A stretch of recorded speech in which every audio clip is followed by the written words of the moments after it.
Thanks for being here. Subscribe to Cheating Stories Best, so you don't miss new stories. The wife was caught up in a round of rumors at the expense of which the husband decided that she. Today's story with a similar plot. Enjoy watching it. California imbecile, Ron muttered loud enough for everyone to hear. This broke the moment, and Amy smiled briefly before saying, "Anyway, you were really good up there." Looking at Teddy, she added, "Both were good." She was out the door before I could answer. "Still have feelings for her, don't you?" Teddy said. "Of course," Victoria replied. "Just too afraid to do anything," Ron added. "California ruined it." I just smiled. "You know," I said, "that's the longest thing she's ever said to me at all." "Yes," said Teddy, "but let me tell you, when you get to know her, she's one hell of a talker. It just takes time to get to know her." "But you shouldn't," said Jenny. "You're married, and we don't want her too close to you." Teddy finished the thought, "We don't want her to get hurt. She's been through a lot." Victoria looked at me. I tried to hide it, but I know I flinched a little at the mention of my marriage, and Victoria noticed it. She whispered something to her husband, and Ron simply nodded. He must have already guessed that I was in trouble, so the whisper probably only confirmed his suspicions. "What are you doing tomorrow?" Teddy asked. I shrugged. "I'll probably just write," I said. "I'm in the zone and don't want to lose it." He nodded, understanding what I was talking about. He then turned to Jenny and raised his eyebrows. She saw the look and turned to me. "We want you to come to our barbecue," she said. "About an hour from now. We've invited about 30 people, and the band will rehearse for their entertainment. Why don't you grab your guitar and join in?" When I didn't answer right away, Jenny leaned over and put her hand on mine. "We really want you to meet our girls," she said. "And Amy will be there too, with her little boy." That sold me, and the smile I tried to hide told them all I was coming. As Teddy stood up to leave, he said, "You'll benefit from spending time with normal people for a change. Enjoy a casual meeting in a small town." If only we all knew then how wrong Teddy was. The next day would be far from typical in Grand City, Illinois. I slept until almost 11 on Saturday. I would have slept even longer and probably would have been late for the barbecue if not for my mother's voice, which sounded loud and clear above the noise of the crowd outside. "Get off my lawn," she screamed. "If you damage these roses, I will skin you." I lay there frozen. I'd been in this situation a million times and knew what that noise was. A quick glance out the window confirmed my suspicions.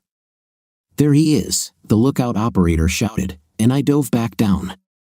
Now my body acted completely automatically. I quickly shaved, showered, brushed my teeth, and dressed in something casual but stylish. I needed to appear before the press looking like anyone else, or they would crucify me. Your fans have never imagined you with tousled hair. If they in the press really see you as a normal guy, then, oh my God. 15 minutes later, I walked down the stairs, out the door, and stood next to my mother on the porch. "I can handle this," I said, smiling at her before turning to face the 12 or so reporters and cameramen. "Okay, ladies and gentlemen," I said, "get off the lawn and onto the sidewalk. Then come over here, and we'll do this little interview, okay?" They obeyed, just as I knew they would. If they wanted an interview, they'd have to play by the rules. Once they were all gathered on the porch, I laid down the rules. "Okay, let's start with the ladies, then we'll go from left to right. Does that sound fair?" They agreed, and a young woman from Entertainment Tonight began. "Nick, the videos of you and Teddy Cooper on YouTube currently have over 10 million views, and they were posted less than 8 hours ago. Are you going to leave Lead Food and start a new band?" Damn it, I thought. Damn internet age. However, I kept a smile on my face and answered, "I have no plans to leave Lead Food. I came home to visit family and friends, and Teddy asked me to join them on stage last night. As you know, we are old friends, and he was one of the founders of Lead Food. I couldn't refuse, and we had a lot of fun together." "But you left in the middle of the recording negotiations," said another reporter, this time a woman in her 30s with her hair held in place by a bottle of hairspray and wearing an immaculate dark blue suit on this hot Saturday morning. "There are rumors in Los Angeles that you are tired and are going to leave, that you do not want to sign a new contract for Lead Food. Is there any truth to this?" I shook my head. "No. We have a very capable manager, Ethan Rose, who is in charge of negotiations.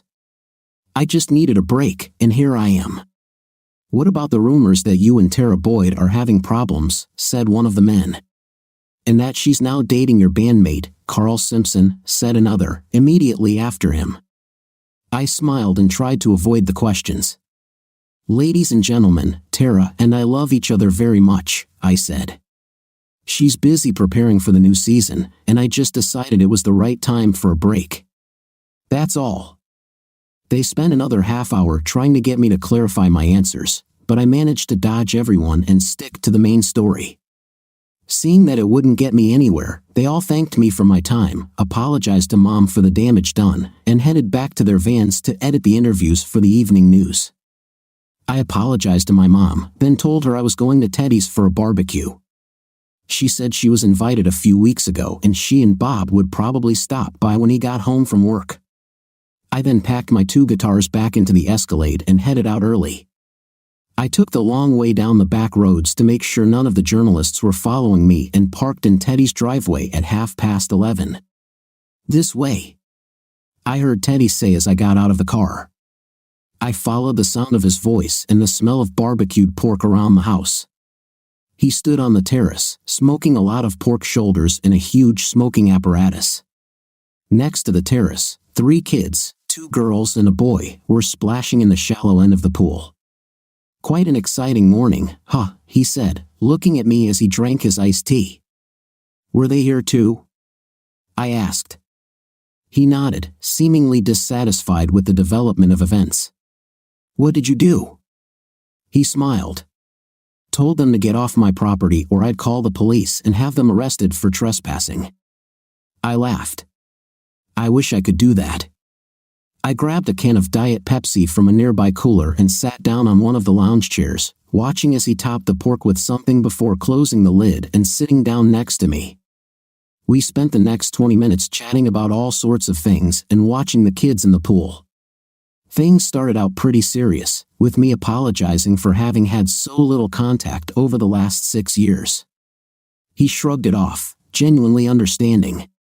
"That's why I never wanted this life," he said. "But you wanted to, and I know how much it took you." This was his last word on the matter. The apology appeared to have been accepted. He then told me who else was married, who had children, and who worked where before getting serious. "Why did you come back?" he asked. I didn't answer, preferring to look at the grove of oak trees in the distance. "You can talk to me, you know," he said, his voice lowering. I didn't say anything for a minute, but then I turned and looked at him. "Teddy, are you happy?" He gave me a questioning look. "Of course I'm happy." "And you?" I sighed. "Don't think," Teddy didn't say anything. "This is not what I expected," I continued. "Oh, I guess that's true, but I'm starting to realize that it's not what I want anymore." "It is to then come out," he said. "Just take it and go out." Walter said the same thing, but it had much more impact coming from Teddy. "It's not that simple," I objected. "I have obligations. Everyone in the group is counting on me, and I have a wife. Damn it, she'll never move here." He nodded. "Is the rumor true?" My eyes narrowed as I looked at him. "The reporters were shouting questions before they finally left," he explained. "One of them said that Carl was sleeping with Tara." He saw the expression on my face and nodded. "He tried it with Jenny once," Teddy said, "a few years ago when his parents had a big anniversary party. He was in town for a few days and tried to get Jenny to join him in his hotel room." "And what happened?" I asked. Teddy smiled. "She threw a drink in his face. It quickly cooled his ardor." I laughed. "Well," I said, "Tara seems to have lit the fire. So, what are you going to do?" I shrugged. I don't know, Teddy. Honestly, I love her. I like being around her. She is cheerful and funny, sweet and charming. She's great in bed. I think I feel comfortable with her. I guess the thought of change really scares me. Think about it, Teddy said, getting up from his chair and walking into the house. He returned a minute later with 2 bottles of beer and handed me one. Have you talked to her about this yet? He asked. I shook my head. I tried, but she doesn't want to talk about it unless we're face to face. I'm afraid to do it face to face now. I'm afraid I'll just take her back and it will happen again. He nodded. Well, friend, let me offer my 2 cents. He took a sip of his beer before continuing. You have to find out why she did it. Don't worry about her doing it, it's in the past. It's important to understand why, to know if it will happen again. He smiled widely and then said, unless, of course, California has changed you so much that you don't mind sharing it. I was told that such famous people enjoy it. I laughed. No, I confirmed, it hasn't changed me that much. Anyway, some people are just wired that way, guys and girls. They don't see it as a big deal either. It has to do with how they were raised or the way they are wired. I don't know. But if you figure out why, you'll know whether it was a one-time mistake or the first of many to come. Then you need to ask yourself if you can live with it if it happens again. I know you say it's not your style, but what if it happens in 5 years? Would you then be able to give her another chance, wondering when it will happen again? I nodded, considering his words. Walter didn't express himself so clearly, but on the other hand, he never loved her from the first day. So, you could forgive Jenny if you caught her in a situation like this? I'd like to think so, he replied, but again, it all depends on the reason.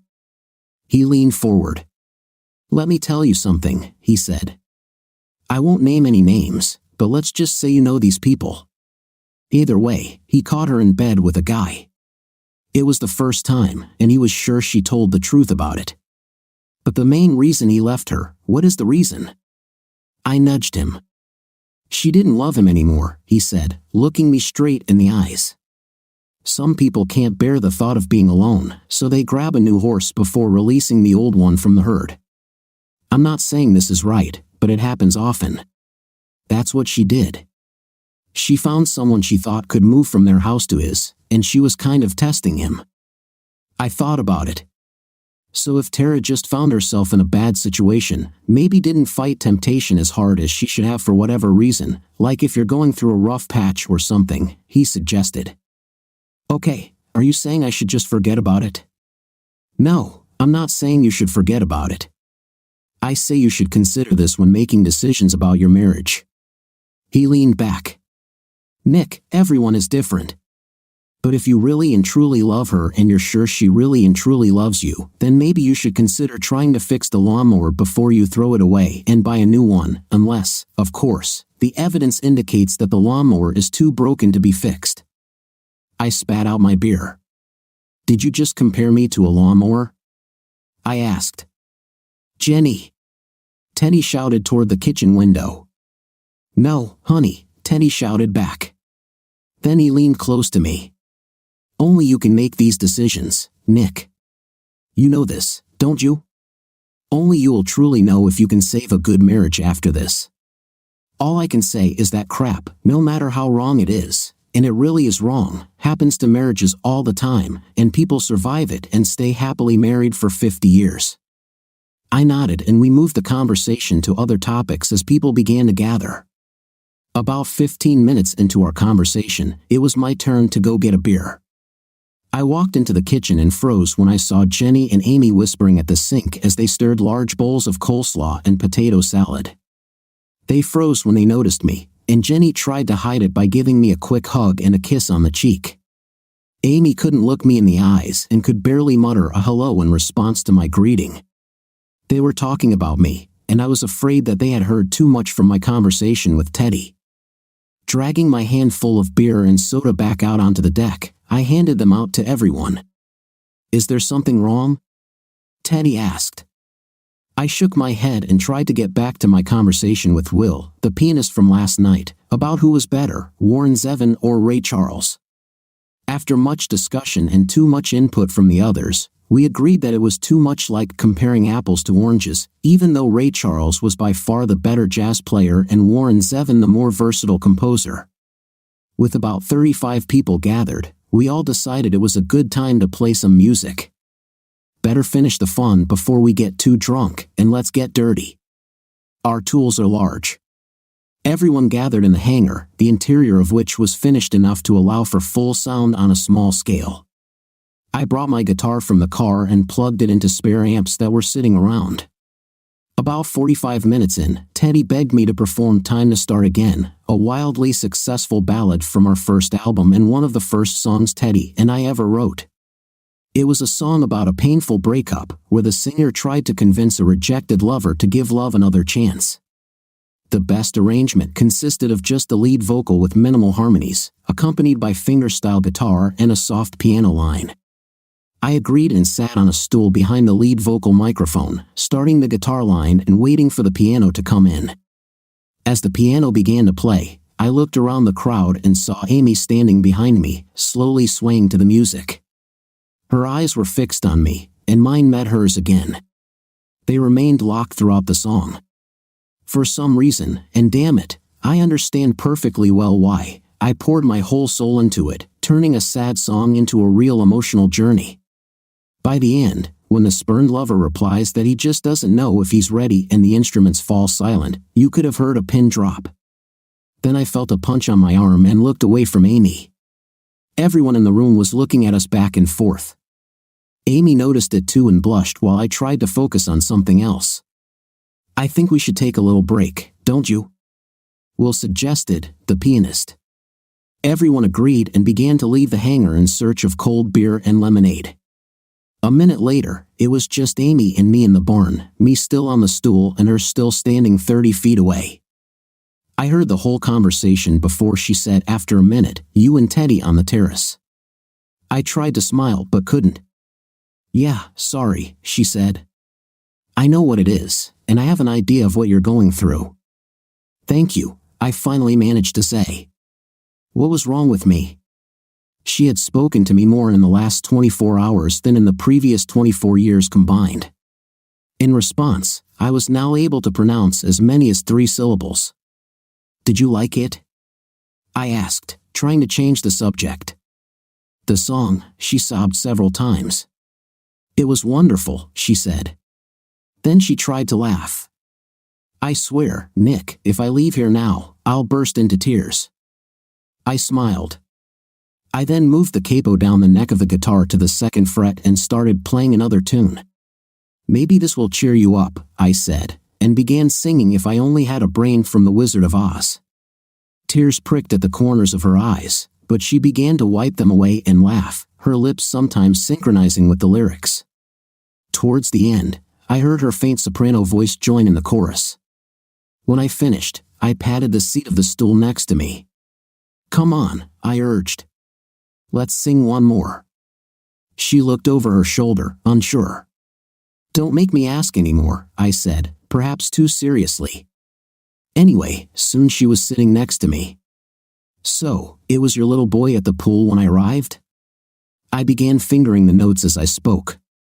Her face lit up. "Brighton," she said. "Lovely," I remarked. "Thank you," she said. I played with the guitar for a few minutes, glancing at it occasionally and smiling when our eyes met. She was less shy, and I decided to just say what Ron had been pushing me to say for a decade. I stopped playing and folded my hands over the guitar. "I've wanted to tell you something for a long time," I began. Her face became serious, perhaps fear flashing in her eyes. "I don't want this to sound wrong, and I don't really."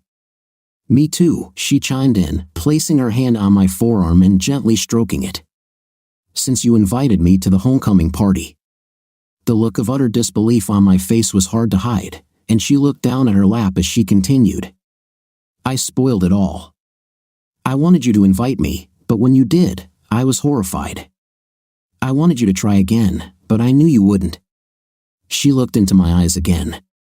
I wondered, all these years, especially the last 3 years after my divorce, how different things would have been if I had just been able to say yes. I still had that same expression on my face, and it was probably getting more and more incredulous. "Say something, Nick." "Well, that's it," I whispered. "I didn't expect this." She giggled, then laughed, and soon we were both laughing at the ridiculousness of it all. Then she looked at me seriously. "But it won't do either of us any good right now," she said. "I'm not going to seduce you, and you damn well better not seduce me. You're married, Nick, and I'm not going to be the other woman in this little drama." I tilted my head and pressed my cheek against her palm, enjoying her smooth, cool skin. After 10 years, I'm just glad we can both speak in full sentences to each other. "Amy," I said, "to be honest, I'm not looking to force my problems on anyone right now." I raised my head and looked into her eyes again. "Especially someone I care so much about." "Okay," she nodded. "And don't think I'll be there if you decide to leave her," Amy continued. "I want to be clear, Nick. I like you, but we don't know each other anymore. So you better not think that you can just get a divorce and jump straight into my bed. Okay? I'm not part of this equation. This is between you and your wife. Teddy is right, you have to decide what you want. I just want you to know that if you think you want me more than her, don't rely on it. Get it?" I nodded, more than a little sad. To be honest, our sudden conversation almost threw Tara out of my life. Until the last part of the conversation was said, Amy was right, of course. There was no point in going from one dream to an old school dream with someone I barely knew. So it was no surprise when we heard a helicopter land nearby and a new pile of problems fell upon me. Amy and I stood at the hangar door and watched as the helicopter's blades stopped several hundred feet away. Then the side door opened, and I saw Teddy's little girls running with their arms open, shouting, "Uncle Ethan." I was surprised that they knew Ethan, especially well enough to call him uncle. I was a complete stranger to them, and my guilt for not being close to Teddy returned. Ethan jumped out of the helicopter and turned, holding out his hand to help the older man follow him out.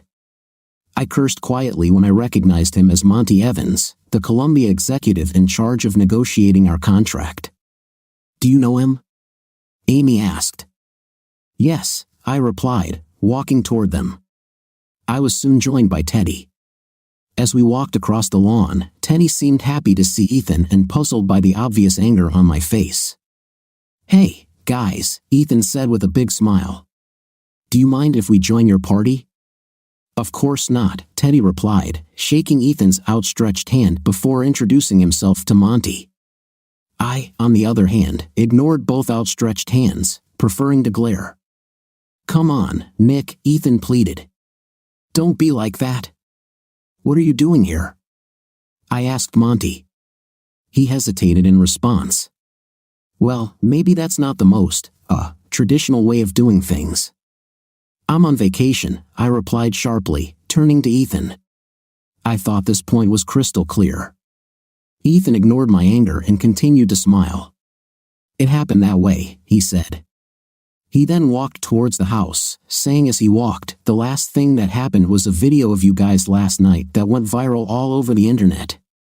"Sorry, Nick," Monty said. "You too, Mr. Cooper.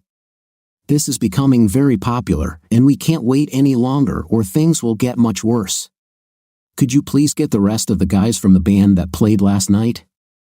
They're upstairs by the house." Teddy said, his voice growing weary, "Could you give us 15 minutes of your time?" "No," I said. "We're organizing barbecues. This is not the time or place for." "Nick, will you please listen to me this time?" Monty begged.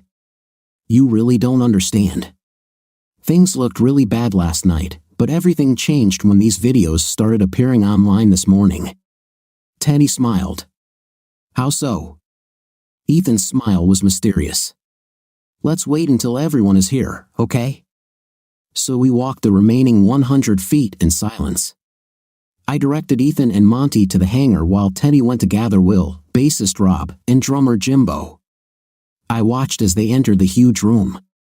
Everyone except Teddy was nervous and excited. Will was tall and thin with an unkempt mop of brown hair, an intense, sullen personality, and classic pianist hands. His fingers were long. Rob was hidden behind Will but moved around him to reveal his short blonde hair, clear blue eyes, and a wrestler's figure with muscular arms and broad shoulders that tapered to narrow hips and stocky legs. Jimbo was a simple guy, maybe 5'10", neither thin nor fat, like the guys on the farms around Grand City, with short brown hair combed to one side and an open face that couldn't hide his emotions. All three of them were nervous when Teddy introduced them. Surprisingly, Teddy seemed intrigued.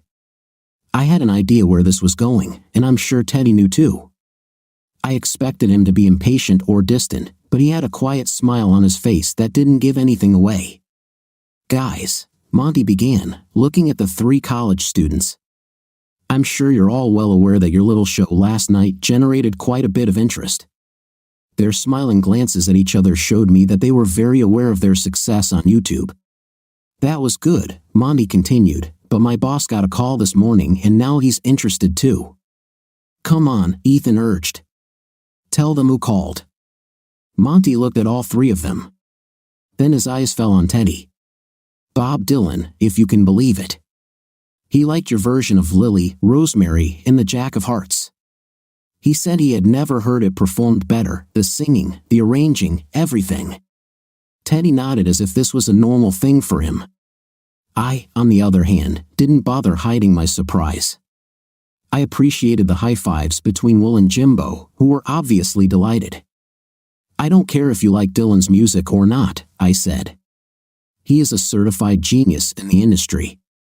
When Bob Dylan speaks, which is rare, record execs listen, especially after he reinvented himself about a decade ago and again proved his ability to create."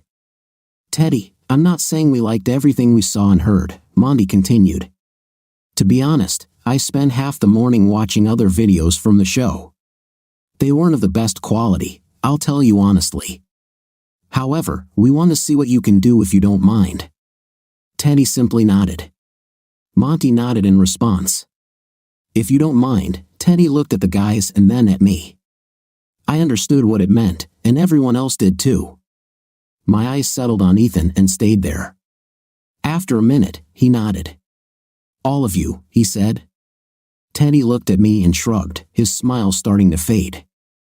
"I think I agree," he said. He looked unsure now. "Me too," I said. Teddy took a deep breath. "Okay," he said. "Guys, turn everything on again, and I'll go and gather everyone back here." "Wait," Monty said.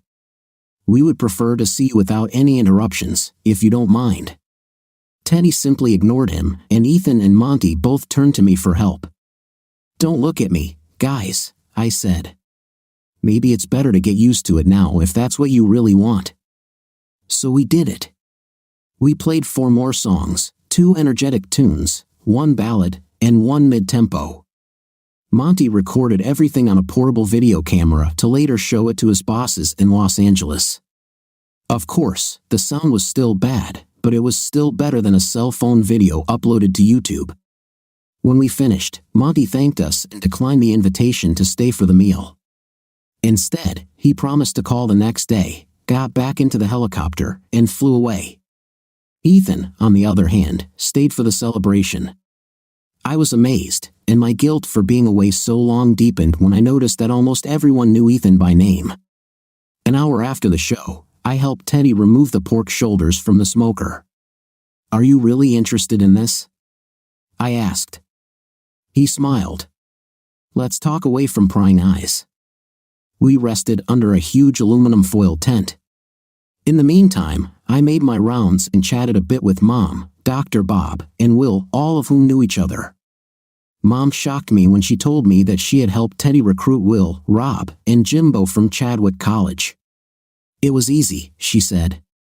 "I just asked the music teachers who was capable of what and brought them together with Teddy. He's already sorted everything out himself." Half an hour later, Teddy called me into the kitchen to help him tear the pork shoulders into sandwiches. He gave me 2 plastic things he called bear claws and showed me how to use them. Then we each grabbed a shoulder and started tearing apart 50 pounds of fatty pork for a clean barbecue. Teddy let me get comfortable before speaking. "Okay," he said. "The answer is yes. I am seriously considering it." I didn't say anything, not knowing what to say. After a few minutes, I noticed that Teddy was no longer tearing meat, and I looked up. He looked at me. "Say something." "Okay," I replied. "Do you have any idea what you're getting yourself into? What do you tie your family into?" He smiled his lazy smile. "I know exactly what I'm getting myself into," he said. "This has been planned for a long time, and we've carefully prepared for this day." Now it was I who stopped, waiting for clarification. The explanation came with Ethan bursting through the kitchen door. He looked at us and said, "Are you telling him everything now?" "Yes," said Teddy. "It's better to end this now." "What are you talking about?" I said, feeling a surge of fear. Ethan ignored the question and rummaged through the drawer until he found another pair of bear claws. He then joined us and started tearing the pork. Not only did everyone seem to know Ethan, I realized, but Ethan, the Jewish guy from Jersey, knew how to pull pork, not that I ever knew him for keeping kosher, and even knew where the kitchen utensils were kept. It was a conspiracy, I now realized, and went back to work, waiting for the explanation to come out. Ethan finally broke the silence. "Honestly," he said, "Lead Foot really hasn't been at its best since the second album. You're a great composer, but all your best stuff was when you collaborated with Teddy." I nodded. He was right, of course. We had ridden the wave of our initial popularity ever since, although it was still good enough to sell millions of albums and sell out hundreds of arenas. "So, 5 years ago," Ethan continued, "maybe 10 months after the Grammys when you all won everything, I flew to Teddy. I had already noticed a slight decline in my songwriting and wanted to get his opinion. So he showed me all the things he was still writing." I looked up. I had no idea Teddy was still writing. "We definitely didn't play any of that last night," Teddy said. "This is," he continued, "good enough for album filler." Ethan nodded. "But it wasn't a hit." "You've always been the best songwriter, Nick," Teddy continued. "Ethan has been trying to get me to team up with you again for the last 5 years. So why not just call?" I asked. "We could collaborate. You could stay away from the rest." "I was going to," Teddy said. "About a year and a half ago, I contacted Ethan and told him to reach out to you. But it was in the middle of the studio sessions for Cactus Rose," Ethan said, naming our latest album. "All the songs had already been written, and you were exhausted from the studio sessions. The timing wasn't right, and we were at the end of the recording contract. So why not wait a little and then tell me?" I said. None of them met my eyes on this question, and I waited for an answer. After a minute, I put down my bear claws and placed my hands on the table, leaning towards it. "Admit it, guys," I said, more than a little angry. Teddy was the first to look up. "About 5 months ago, you gave Ethan the next batch of songs. You'd just returned from an American tour and spent most of your time writing. He forwarded them to me for comment, and I reviewed them. I rewrote most of them, actually. It was a pleasant surprise, and I didn't understand what was wrong with it." Okay, I said. "Then they're better than I thought." My smile soon disappeared, however. "Ethan, the songs we're negotiating with are." "Teddy never touched them," Ethan said. "Damn," I said. "Nick, I got the songs back about 2 months ago, just before negotiations began. They're much better, actually, not quite ready, but close. So why don't we use them?" I asked. "Because Ethan found out about Carl and Tara about a week before he got my rewrites," Teddy said. I felt my anger rising. My jaw tensed and my hands clenched into fists, which I struggled to keep on the table in front of me. "You knew about this for 2 months and didn't tell me?" I said to Ethan. "And you," I said to Teddy. "Did you just a few hours ago tell me to find out why before I make a decision? Did you know too?" They looked at each other, then back at me.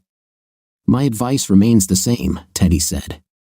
None of us have any idea how long this has been going on, how many times they have met, or most importantly, why it happened in the first place. But damn it, Teddy, you should have told me, I said. Now he threw down the bear claws. When, Nick? Do you want to answer this for me? When the hell should I have told you? You haven't told me anything in 6 years. Think about it, 6 damn years. You didn't even know I was married, did you? My anger at him was now mixed with guilt.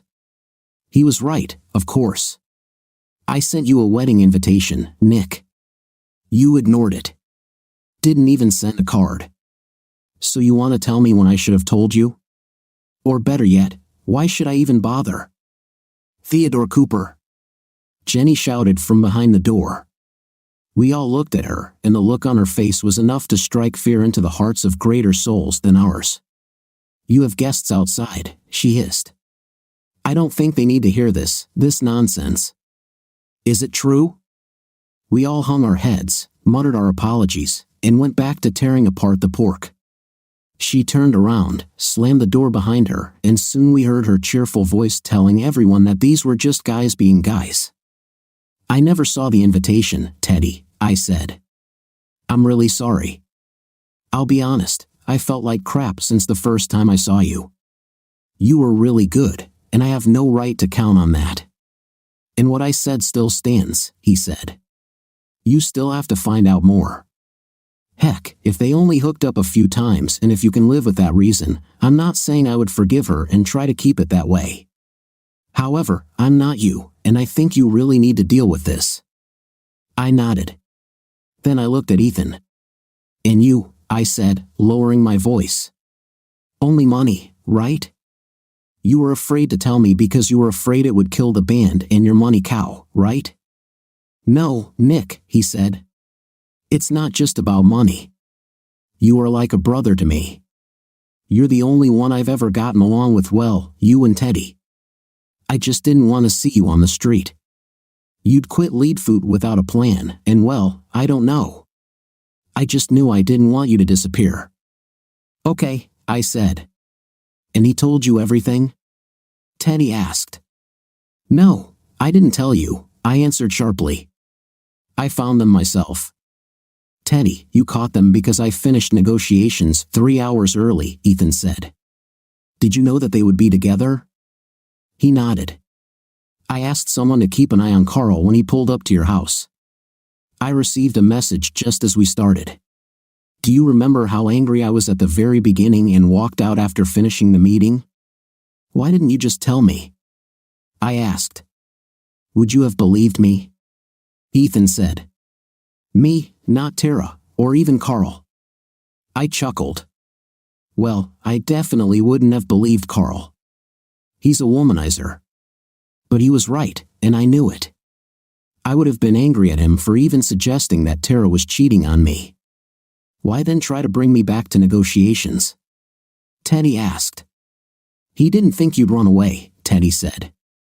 He thought that you would go straight to him and demand that Carl be kicked out, which I immediately suggested. Carl intervened, or you'd just leave lead food, Teddy finished. At this point, I was going to show you Teddy's reworked songs, get you a record deal, and save your career, Ethan added. Oh, and help you find a new bass player. And you helped him with this? I asked Teddy. His lack of denial told me that was the case. It was difficult to perceive right away. To be honest, I was pretty angry. But why be angry with them? I doubt I would have done anything differently. Sure, Ethan cared about his wallet, but he really cared about me and lead food too, for which we paid him a lot of money. Then it dawned on me. Okay, if this was all to save lead food and get Teddy back into songwriting, then what was this afternoon? I asked. Columbia has never seen anything like this, Ethan said. These scenes on YouTube are amazing. Of course, you're in them, and this guarantees great interest, but there's much more to it than just that. Damn, they're like that British girl on that show, Susan Boyle, I think. In general, it's even more impressive. The rumors spread across the internet like wildfire. Monty checked before we got here, and already there are over 20 million views on 3 of the 7 videos, and the other 4 have over 15 million. And you probably can't ignore Bob Dylan, right? Teddy said, smiling lazily. If you want to keep your job at Columbia, then no, Ethan confirmed. So they wanted to see if there was a way to make money from it, I said. Right? After Dylan called, Monty called me and asked if I thought it could work, Ethan said. The two of you are together again. I went straight to his house and showed him the reworked songs. He looked through them and just threw the entire folder of songs on the floor. Ethan smiled. If I had shown him these songs from the very beginning, we would have already signed a contract, and now we'd be kicking Carl out of the group right in the middle of it. At this point, my anger disappeared, and it was difficult for me not to smile. So now he's really screwed, huh? It's worse than you think, Ethan said, glad that I wasn't angry anymore. He's almost broke. Is it true? Teddy asked. Ethan nodded.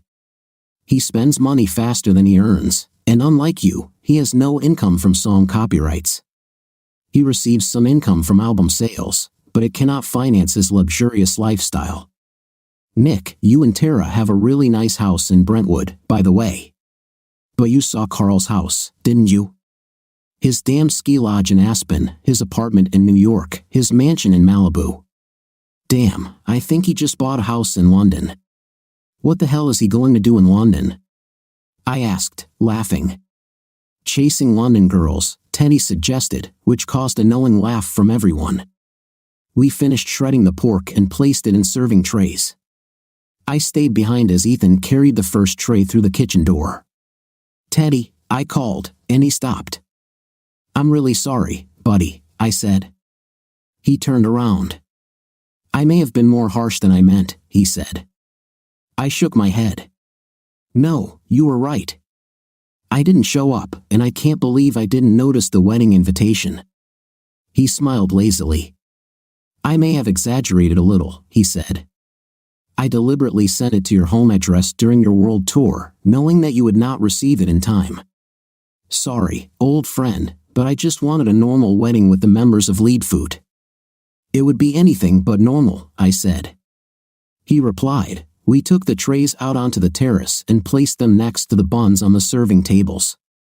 As I turned to the crowd, I noticed Amy watching me with a thoughtful expression on her face. Teddy walked up to her, kissed her forehead, and then whispered something.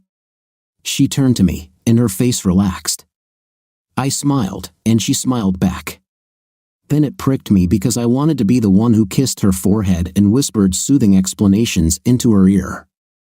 I took a beer and stood in the corner alone with my thoughts. I realized that Tara had cheated on me more than once, and it seemed like it had been going on for some time. There was no doubt that I would never be able to forget it, and I was sure that my marriage was officially on the downward slope. However, I decided to take Teddy's advice and at least listen to her. After 5 years together, I really wanted to know the whole truth about what she did, or at least as much as she was willing to tell. I felt a hand on my shoulder and turned around. Penny for your thoughts? Amy said softly. I just remember what my father said, I said. Sometimes you are a dove and sometimes you are a monument. She laughed, and her face lit up with laughter. I had never heard her laugh before, and I had never seen such an expression of pure joy on her face. I suddenly felt joy from giving her this look, this uncontrollable laughter. So who are you? She asked. Dove or monument? I shrugged and smiled widely. I don't know yet, I said. But things are clearly looking up. I had no idea what awaited me tomorrow. You better get up, Walter muttered in my ear. I turned around, surprised to see him so early. The clock on the bedside table showed a little after 9, and I had gotten enough sleep. What's the problem? I asked. He looked out the window and then back at me. The little cheater didn't wait, he said. She was on the morning shows telling everyone she was leaving you because you were a womanizer. I smiled. It was some kind of strange dream, I thought. What did she say? I asked. Get out of bed, he thundered. The blankets flew off me as if they had been torn away by an invisible hand. I froze. He had never done anything like this before, and I didn't even know he could move things. "Yes," he said, like a real ghost. "Now get your fifth place up and get ready. The press will be here any minute." He was right, and I hastily cleaned myself up. 15 minutes later, I stood in the kitchen, looking at Dr. Bob, who was fidgeting nervously, and Carol, who was angry. "Have you already heard?" Carol demanded. I nodded, and she didn't ask how I knew. "This is true," she barked. I shook my head. "Not once," I said. "I told you so," Bob said, patting me on the shoulder. The home phone rang. Carol picked it up, said hello, and passed it to me. "This is Ethan," she said. "Good morning," I said into the phone. "Not yet," he replied, sounding more cheerful than I expected. "But soon, the morning will be really good." "What's happening?" I asked. It looked like they were in a hurry. "Tara's agents and PR people decided that you weren't coming back," he said. "It seems they started protecting her image and making her a victim." I nodded. My God, why did she do this without talking to me? I would have remained silent. This kind of crap was the last thing either of us needed. "How do you think you can cope with this?" I asked. "I'll tell you when you arrive," he answered. "Where to?" I asked. "To Teddy's house," he said. "Wait until the first media representatives arrive, then get in the car and come here." "Why wait?" I asked. "So that they follow you here. There's no point in putting your mother through this crap on a Sunday morning." "What about Teddy's family?" I asked. "There's no problem," Teddy said on the other line. Half an hour later, I pulled into Teddy's driveway, followed by a convoy of news vans. Apparently, they had learned their lesson from yesterday because they all parked on the side of the road, and none of them entered Teddy's territory. "What's happened?" I asked, entering Teddy's living room. "This is it," said Teddy. He turned on the TV, and the talk show began. I watched Tara. The presenter began, her voice dripping with false sincerity. "There are rumors that your marriage is under threat." "There's a deal of truth in it," Tara tried to smile but couldn't. "Great game," I admitted. I've seen her do it a million times. Having received no answer, the presenter smelled blood in the water and sharpened her knives. "I'm sorry if this is inconvenient for you, but there are rumors in Hollywood that you have started dating Carl Simpson, your husband's colleague in the band Leadfoot. Is this true?" Tara began to speak softly, and the camera zoomed in on her, expressing feigned pain. "Carl and I are friends," she said. "I admit that we were seen together, but he was there solely as a friend to support me during this extremely painful time in my life." The presenter could hardly contain her joy. "And what painful things are happening in your life now?" Tara looked straight at the presenter and switched to a look of determination. "Nick has had several affairs," she said. "Carl was the one who told me about it. I didn't believe him at first, but my agent, who is also one of my oldest and closest friends, insisted that I try to confirm the stories of Nick's infidelity. We confirmed that Carl was telling the truth." "How many women does Nick date?" asked the presenter, not believing her happiness. "I'd rather not discuss this," Tara said. "Suffice it to say that I ran into him with my discoveries last Wednesday, and he left, and I haven't seen him since." Teddy turned off the TV and turned to me. He tried to maintain his lazy smile but only managed to look upset about the whole thing. Ethan, on the other hand, was smiling. "Well," he said, "it looks like events got ahead of us." I nodded. It looked like we wouldn't have that little conversation with Tara. She forced me to act, and now I decided to play the cards I had, the cards she dealt me from under the table, and get rid of her from my life. "Now, the choice is yours," Ethan continued. "We can either let her get away with it or bury her." My eyebrows raised, and I looked at him, waiting for him to continue. "We documented her little affair from the moment I found out," Ethan said. "We have photographs, videos, and testimonies. After our little discussion yesterday, I also reached out to Los Angeles and asked some people to dig deeper. I already heard back from them this morning, and we may have even more information soon. My jaw dropped. Is there anything else? I asked. Yes, Ethan answered. Looks like she slept with several of her co-stars. Half the cast and most of the crew know about it, and some are willing to share the dirty details. I was overcome with a cold. It was standard Hollywood crap, but I never suspected that my marriage or my loving wife was up to par. The past few days had shown that I was apparently just part of the ideal facade of the American sweetheart. She was bright, funny, charming, and a loving wife. So what will it be? Ethan asked. I looked at Teddy. He looked straight at me, his jaw clenching and unclenching nervously. Bury the hatchet, Jenny shouted from the kitchen. I giggled. And you? I told Teddy. He nodded. Talking won't change anything, partner. I think you now have all the answers about where your marriage stands. Then let's discuss options, I told Ethan. What if we don't do anything? Doing nothing means your career will suffer. This will make any new recording negotiations from Mustang Ranch difficult. Come on, I said. This kind of stuff happens all the time. It didn't hurt Mick Jagger, did it? Ethan laughed. No, he agreed. But then again, Mick Jagger's whole image has always been that of a bad guy. Yours, on the other hand, has always been that of a quiet, thoughtful poet, a nice guy. In other words, if you don't challenge this, you risk destroying this image. From Columbia's perspective, they risk losing millions due to the sudden unknown. Remember, Nick, you have a huge following among both country fans and rock audiences. Rock fans don't care, but old Marge in backwoods Mississippi, who goes to church every Sunday and drags her husband along, is going to have a problem with you. I looked out the window at the line of reporters standing along the road, then turned back to Ethan. Okay, I said. Tell me how to do it. His smile stretched from ear to ear as he opened his case. 20 minutes later, Teddy held a press conference in the barn. They were ready when I walked in and headed to the front. Nick, they shouted in unison, followed by a stream of questions that drowned out everything around them. When the noise finally died down, I began.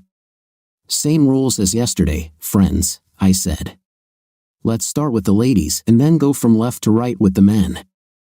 I looked at the young girl who started yesterday. Sorry, but you already started first yesterday, I said, then turned to the elegantly dressed professional who was second yesterday. Mr. Parlin, she began. Her tone was condescending, and her eyes glowed with anger. She was either angry at my evasions from yesterday or furious that I was so blatantly unfaithful to poor Tara Boyd. Ethan suspected she would be the perfect first choice, and her tone told me that everything was going according to plan. Miss Lockhart, I answered, trying to keep an innocent expression of pain on my face. Mr. Prose Heron, your wife told Valerie Plymouth this morning that you ruined your marriage with a series of affairs. Is there any truth to her accusations? I took a deep breath, turned to make eye contact with the assembled reporters, then turned back to the one who thought she had me in the clear. I'm sorry to say this, but Tara was partly right, I began. At that moment, dozens of flashes illuminated me and temporarily blinded me.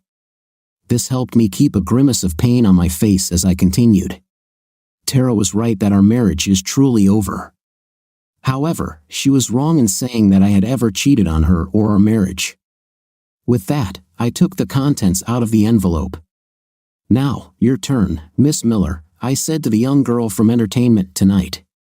So you claim that you have never cheated on your wife, not once, she asked. If she has evidence to the contrary, as she stated this morning, I would very much like to see it, I said. Because I'll tell you all right now, until Wednesday afternoon, when I walked in on my wife and one of my oldest friends in the world having an intimate in our house, I thought we had the perfect marriage. Now, however, I know that this is not true. Are you saying that she cheated? Asked the first man in line as the flashes illuminated me again and the cameras and microphones moved closer. Unfortunately, I said, that's exactly what I'm saying. Do you have evidence of this? demanded the original reporter, her disbelief obvious. Your turn, I said to the next man, ignoring her. He looked at the reporter and smiled. Do you have evidence to support your accusations? He asked. This report was prepared by A&R Investigations in Malibu, California, I said, holding the documents in front of everyone.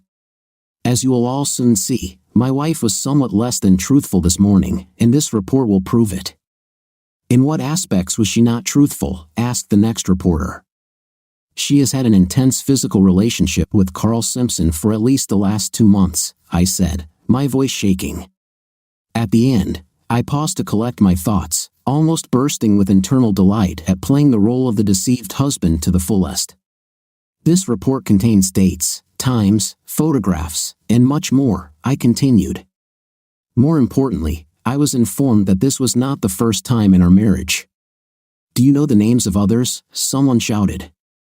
I don't really want to get into this, I said, stuffing the report back into the envelope. My manager will provide you with an edited version of this report shortly. For now, I want you all to understand one thing. I love my wife with all my heart and thought that she loved me back. I have been faithful to our marriage and to Tara from the day we met and would never do anything to jeopardize our marriage.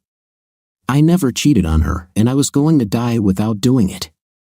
Unfortunately, it was a terrible shock to learn that Tara did not feel or act the same. Questions began to fly in a wall of sound again. I ignored them, raising my hands for silence. Ladies and gentlemen, I said, I know you all have many more questions to ask. However, I ask that you now respect my desire and need to deal with all of this privately with the few family and friends who have offered me their support since I found out about all of this a few days ago. With that, I turned around and walked out of the barn, leaving Ethan to deal with the rest. How was it? Teddy asked. I was exhausted. It was fun for a while, but now that it's over, it finally dawned on me. My marriage is dead. My wife betrayed me repeatedly, and I never suspected anything. And now the whole damn world will be watching this for a long time. Jenny hugged me, tears streaming down her face. You really deserve better, Nick, she repeated. All I could do was hug her back and try to hold back my own tears. I succeeded, but it was difficult. By noon, the press had left, and the guys from the group drove up to the house. Already have news? Jimbo asked. He'll be here in about an hour, Ethan said. This was the first I'd heard about it. Seeing my confused gaze, Teddy spoke up. Nothing has been decided yet, he said. Let's see what they say and then we'll discuss it among ourselves. Okay, I shrugged. It couldn't hurt to listen, but I was surprised that Teddy seemed to actually be considering this seriously. 45 minutes later, Monty pulled into the driveway in a Lexus SUV. Once we were all seated in the living room, Monty began. Columbia wants to sign you to a recording contract, he said. Rob and Jimbo exchanged high fives, and Will pumped his fist enthusiastically. Conditions? Teddy asked. Monty laid them out. They weren't particularly good at first but included bonuses if album sales met or exceeded expectations. Overall, it was almost as good as the terms offered for Lead Food, which was surprising given Lead Food's proven longevity and popularity.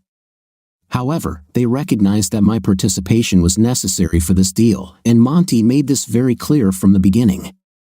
So, Lead Food is dead? I asked. He nodded. Tara's antics this morning guaranteed that. Your answer, although excellent for you, is killing the group. They have no interest in resigning with Lead Food while this chaos is starting. What if we get rid of Carl? Ethan suggested. Monty shook his head. It doesn't matter. Then we'll have to deal with the unknown, the new band member and how well he fits at the start of a new contract. And of course, there's also the problem of songwriting. Monty turned to Teddy. They don't just want Nick, Monty said. They need songs and you. They think there's great chemistry between all of you. He looked around at everyone in the group to make sure they understood. We need all 5 or nothing. Honestly, the guys think they could only handle Teddy and Nick, but I can convince them otherwise. You give a really different sound, something we don't hear much and would like to explore a little more. However, it's a risk that record companies don't often take. That's why they have such conditions. They don't think they can lose with Teddy and Nick involved, but I'm sure the benefits will come from what all five do. Monty waited patiently while we all took it in. I have a condition, Teddy said. Then, looking at the others, he added, as long as you guys want to do it. I watched as Will, Rob, and Jimbo nodded vigorously. Teddy's eyes then locked onto mine, waiting for a reaction. I'm interested, I said. Looks like I won't have anything else to do, right? This was enough for Teddy, and he continued. I have a family, he said. She will always come first. I smiled, feeling that this was going in the right direction.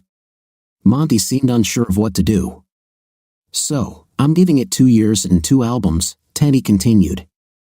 I'll take a leave of absence from work, but if in 2 years I'm not happy with it, if it's going to hurt my family, I want to be able to opt out of the 3rd album.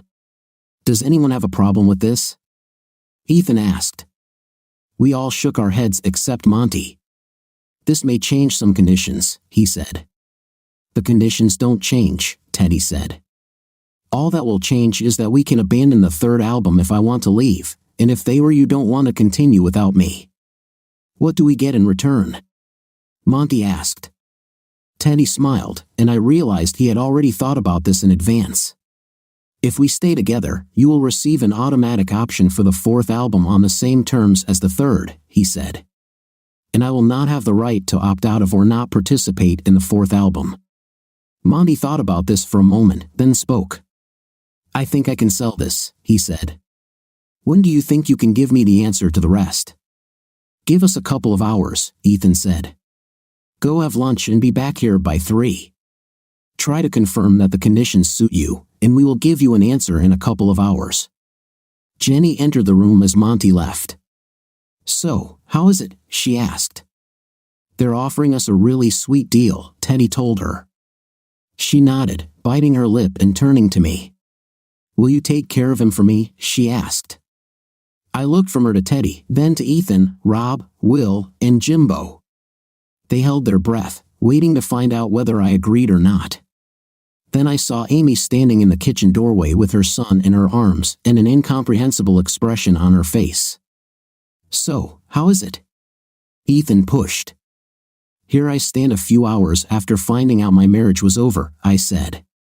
Then, to top it all off, I find out that the group that has been everything to me for the last 10 years no longer exists. And oh yeah, I have 2 hours to decide whether to start it all over again with an old friend I hadn't seen in years until recently and 3 virtual strangers. Without saying a word, I went outside to get some fresh air. 10 minutes later, my thoughts were interrupted by a quiet presence behind me. I think Teddy really wants to try it now, Amy said. He's been talking about this all these last years. He regretted leaving the group, that's why he gave all these songs to Ethan. He wanted to return. I turned to her.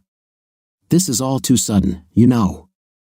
She nodded, her face full of sympathy. I mean, damn, I just wanted some time to think, to take it all in, I said. Now there's no such time. She put her hand on my shoulder. I don't think so, she said. Teddy and Jenny will take care of you. They'll be there for you.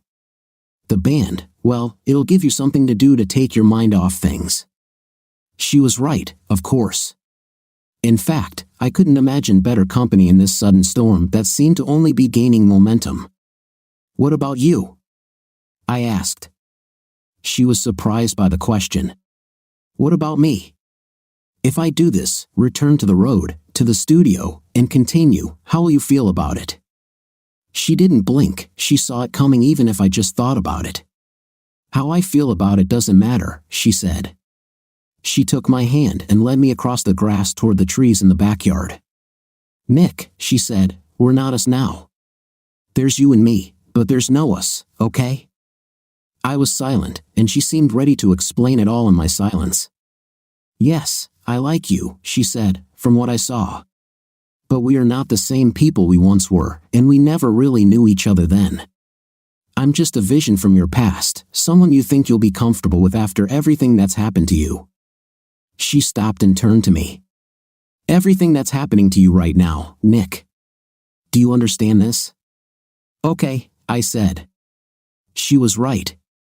My head was in a fog, and I was enjoying long-forgotten visions.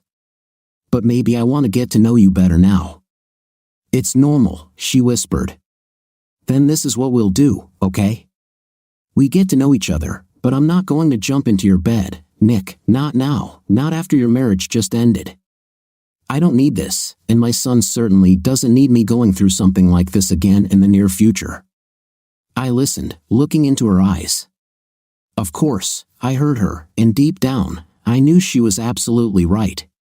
But still, I leaned over and kissed her. As I gently pulled her closer for more, she pulled away. Damn it, Nick, she said, anger and embarrassment coloring her face and making her eyes sparkle. Did you even listen to anything I just said? Thank you, I whispered back. At least you gave me good dreams for a while and something to look forward to in the future. Her anger dissipated, and she hugged me tightly. I responded, enjoying the feel of her body against mine. Enjoy it, she muttered. That's all you'll get from me for a while. I enjoyed it, and as she said, this was the extent of our contact for a while. Back at the house, everyone had gathered in the living room.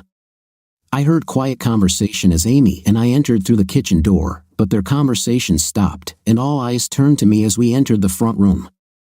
Amy sat down on the couch, leaving a seat for me next to her. I sat down, looked at her, then at everyone else. Okay, I said, I have made several decisions, and I have my own requirements. At this, Rob and Jimbo exchanged high fives again, and Will clenched his fist enthusiastically. I smiled at their enthusiasm and hoped they were ready for what they were getting into. What are your requirements? Teddy asked. I will not lead this group, I said. Of course not, Nick, Teddy said. This is a partnership. We will all make decisions together. I shook my head. It doesn't work that way, Teddy, I said. You guys make decisions and coordinate them with me, but that's all. I don't want to make decisions anymore. I turned to Ethan. This has been a problem with lead food for too long. I felt like the whole world rested on my shoulders alone. It was like I was babysitting a bunch of 2-year-olds. Now it's time for someone to babysit me, okay? Ethan looked at Teddy, who turned to me and spoke. But you want to have a veto on everything? I nodded. This does not mean that I am against democracy. You guys make decisions and then come back to me to make sure I agree with them, okay? It gives me an opportunity to know what you're thinking and where we're going, and to maybe change something if it's a bad idea. I only mean the big decisions, Teddy. I don't care what we have for dinner or where we stay, or, within reason, who we hire. Ethan already knows all this. I looked at all 4 of them and leaned forward. There are most of the rules here, guys. Trust me. If 3 of us start teaming up against the other 2, we won't make it. So everyone must agree on all important decisions anyway. But I don't want to make decisions or even participate in the process anymore, okay? Think of it more as you just keeping me informed after you've made decisions yourself. Teddy looked at the other guys, and they all either shrugged or nodded. Guys, I said, I'm not in a position to make these decisions right now. I have too much going on in my head. So if you want me, these are my terms. Otherwise, we are standard and equal partners in everything. Songwriting is a different topic, of course, but everyone will have a chance at it if you want. That's fine with me. Will said, that's fine with me. Rob looked at Jimbo, got his consent, then said, us too. I looked at Teddy. Well, partner, you wanted it, and now you have it. Do you agree? Teddy looked at Jenny, who nodded, albeit thoughtfully. I guess so, he said, his eyes remaining on Jenny. When Monty returned, he had the master agreements prepared for Ethan to submit to our lawyers for review. Columbia agreed to Teddy's terms, and they didn't need to know about my terms. It was just between Ethan and my bandmates anyway. In the last 5 days, I'd left one of the biggest rock bands and one of the most famous and beautiful wives in the world. Now, before I could catch my breath, I was starting all over again with a new group and a new company. And all this time, only two questions were running through my head. Why did Tara betray me so horribly, and apparently for such a long time? And would I ever find happiness again with someone new, like Amy? I received an answer to my first question around noon the next day. Teddy and I sat late Sunday night working on two of my songs that he had reworked and now needed a final polish. Around 11 o'clock on Monday, Will, Rob, and Jimbo joined us in the barn and began working on arrangements for the first song. When I got back, Will was a pleasant surprise in terms of arrangement.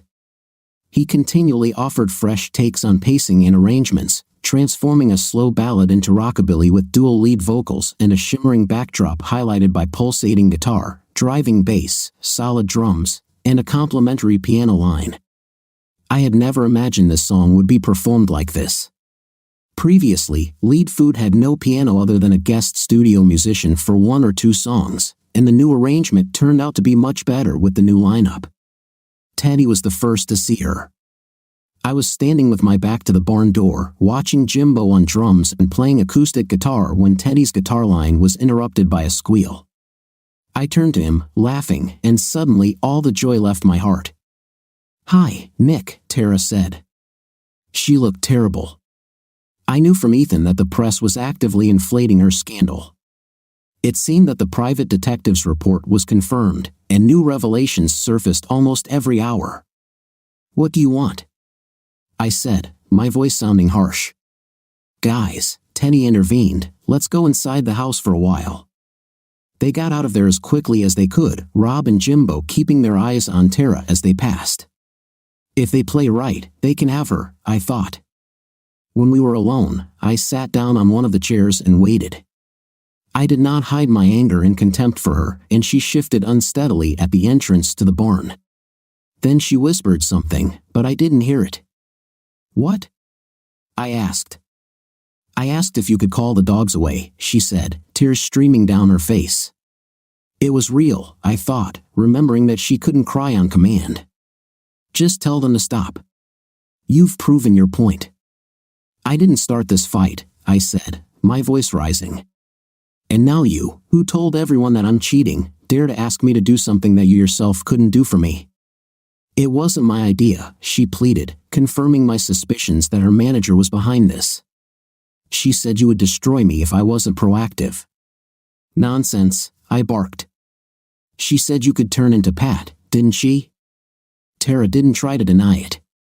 "You were going to leave me," she said. "You cheated on me," I replied, anger flaring through her tears. "Oh, grow up," she hissed. "You knew about it." I was stunned. "How could you think so?" "Have you never read the tabloids?" she said. "God, they printed almost all the rumors about our lives, but you denied everything." I replied I stopped asking, thinking it was just regular nonsense, I said. She was silent, wiping away tears and looking at the floor. "God, Tara, with Carl, you knew that I didn't suspect anything, right?" She nodded. "So why did you think I knew about the others?" "You knew I'd be furious. That's why you kept it a secret. So you also knew that I would be furious about the others, right?" I asked. She nodded again, no longer trying to make me an indifferent husband. "So how many were there?" I asked. "Does it matter? You know most of them now, or at least Ethan knows." "So are they all true?" I asked. She nodded. "And that's not it, is it? Just most of them?" Her look told me she realized she had said too much. "Can we survive this, Nick, if I stop? Can we survive this?" I laughed, and her pout turned into indignation at the rejection. "Let me ask you a question, Tara. Imagine that every time someone came to your house, they stole something, not once, but a couple of dozen times. You find out about this. Are you going to invite them again?" "These are not our guests, Nick," she shouted. "This is our damn marriage." "Exactly. You stole something much more important than silverware, Tara. You stole my damn self-respect. You destroyed what I thought was perfect. Now I wonder if we even had a marriage. Did you ever love me, or was I just part of a new PR stunt? This brought on another flood of tears. You were never a PR stunt, she sobbed. I loved you from the very first day we met. More than anyone, Nick. You have to believe that. That's where you're wrong, I said. You always loved yourself more than you loved me. Her look told me that I had hit the nail on the head. So what did you tell me earlier, she said. On the phone, it's true, right? Yes, Tara, I said, knowing what she was talking about. I have been faithful to you from day one. She nodded, wiping away her tears again and sniffling. You're right, she finally said. I don't deserve you. She laughed. Damn it, I wouldn't stay married to myself either. She came over and touched my face with her fingertips. Please, Nick, for old time's sake, can you call the dogs back? The divorce will be based on a marriage contract without protracted litigation, without further attacks on me in the press. She smiled and nodded. I swear. What about my things from home and my car? I asked. She answered, nodding toward the entrance. I nodded, thinking about it. Damn it, I thought. It will end quickly and without hassle. I won't have to go back to Los Angeles, and I'll be done with her in a few strokes of the pen. Best of all, I realized that the events of the last few days had already ruined her image as much as possible, and Carl was now a voice from my past and nothing more. So yeah, maybe I was being gentle with her, but an immediate cessation of hostilities and the ability to move on seemed a small price to pay. Okay, I said. The divorce is filed immediately for irreconcilable differences. I'll see the proposed settlement documents before next Monday, and everything will go smoothly. Do you think you can do it? She hugged me back. I promise, she said. You do it, and I will respond to the dogs. Do you think you can call them off now? The faster I have the documents, the faster I will respond. Ethan, I said. She was unhappy, but her look told me that she got more than she expected. Thank you, Nick, she whispered. She leaned over and kissed my cheek. And Nick, she said. I looked at her one last time as my wife. Yes, Tara. I'm really sorry, she said, tears welling up in her eyes again. For all I didn't mean to hurt you, and I still love you. I'm sorry too, I said, deciding to call the dogs off now and just restore the whole dirty story if she broke her word this time. She kept her word. The settlement documents were delivered by personal courier the next morning. Here is the complete true story of those crazy 5 days. Carl went bankrupt about 18 months ago. He was forced to sell all those fancy houses and now lives in a smaller house in Malibu. He plays on some studio sessions and can still be seen in the company of some starlets. Vince, our drummer and lead food, has retired from music entirely. He made a series of successful investments and now will never have to work a day in his life, if only he keeps track of things. Now he's somewhere in Scotland, painting landscapes and playing golf. We talk every couple of months, and he's expressed some interest in possibly being on our new album. Will has some great ideas for double percussion, like the old Allman Brothers band. John Bowman, lead food's guitar virtuoso, is now our producer. He's still going strong and works well with Teddy and will in arranging what are said to be great songs. He produces other bands in both Nashville and Los Angeles. Like Vince, he was tired of touring, and it all worked out well for him. Tara, of course, was fired from the show when ratings plummeted following her divorce. The divorce went quickly, and of course, I immediately called the dogs off. But the damage had already been done, and the press continued to dig in the mud. She makes cameo appearances, but her reputation has taken a serious hit, and it will be a long time before she becomes America's sweetheart again. It's funny, but Rob eventually started dating her. He told me about it before I read about it somewhere, all embarrassed and worried that I would be angry. I just laughed, especially when he said they spent the entire evening in bed and she kept asking and talking about me. Rob admitted that he would have lost interest if she weren't so damn beautiful and energetic. Poor Tara. Mustang Ranch, somewhere in Nevada, tried to deceive us by using their registered name, and we decided not to allow such deception, even if they are professionals in this matter. Will was constantly brought to rehearsal with his basset hound, and his name was General Algard. We all agreed that it would be a great name for the band.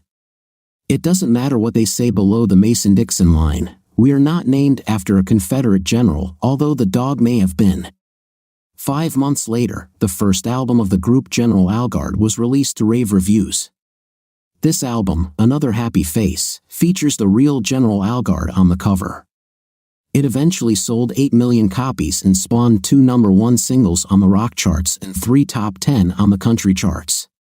Our next album, Saturday Night Drive-In, released with the start of our first big tour, surpassed the first and went platinum, selling 11 million copies in less than a year. The tour sold out before we played the first show, and the reviews for it were, if possible, better than the reviews for the albums. Teddy seems to be handling it all quite well. He takes Jenny and the girls on tour, and they travel in his bus. I sometimes join them to work on songs, but we rarely get anything done with the noise all the kids make. Children, well, Teddy has little girls, plus there's Brighton and Walter to count.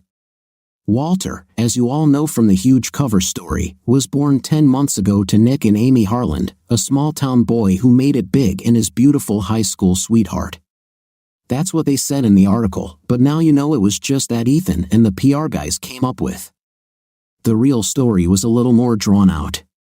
In fact, it was almost 8 months after that weekend before Amy agreed to go on a date, and several more months passed before she finally accepted the proposal I'd made on every date since the very first. She agreed, proving to me that the rumors about quiet and reserved girls are absolutely true. Since then, she has spent almost every free minute trying to please me as much as possible.